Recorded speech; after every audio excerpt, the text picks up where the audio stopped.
Hello and welcome to this video introduction to the CPA Way.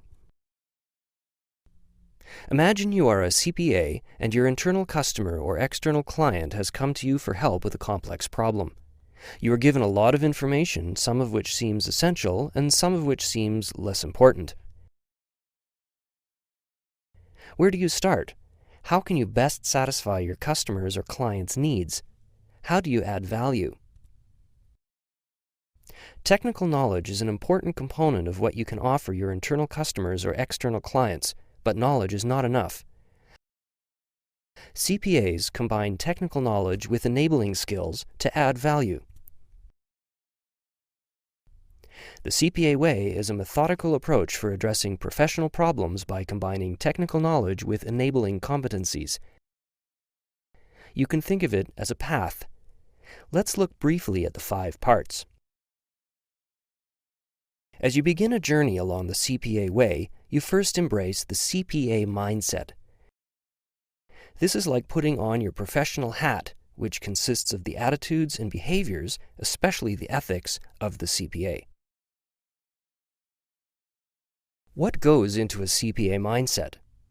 First are the rules of professional conduct, which provide ethical standards. Next are the attitudes and behaviors in the CPA MAP's enabling competencies. Finally, the CPA mindset embraces integration.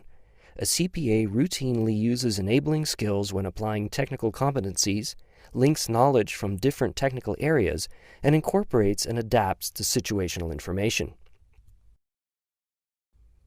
The second part of the CPA Way is to assess the situation.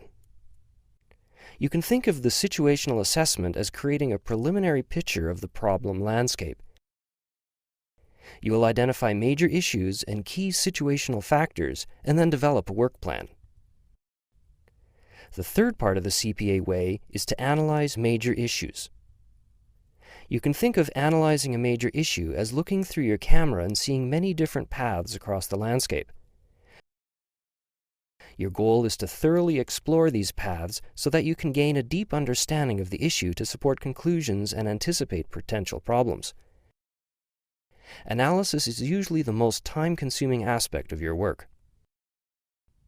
When you're finished analyzing all major issues, you should have a clear and thorough picture of the landscape with considerably more detail than the preliminary picture you created during the situational assessment.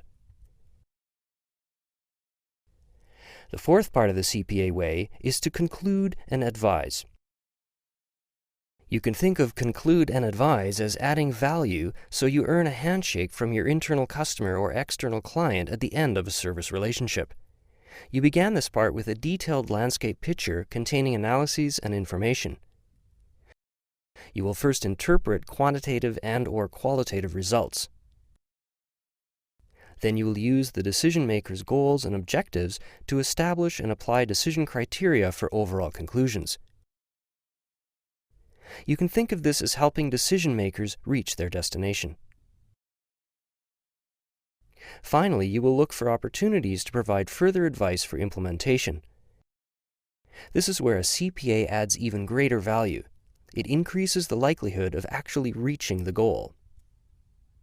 The last part of the CPA Way is to communicate. You want to ensure that internal customers or external clients accurately understand you and are encouraged to act on your advice. At the end of a project, you want to successfully hand off your work. To achieve this goal, you need to communicate as clearly and as effectively as possible, and to convey professionalism when writing and speaking. You also need strong listening and reading skills and to provide others with appropriate feedback. You will have many opportunities to practice and learn the CPA Way during the Professional Education Program. Thank you for taking the time to watch this video. You can watch other videos to learn more about each part of the process.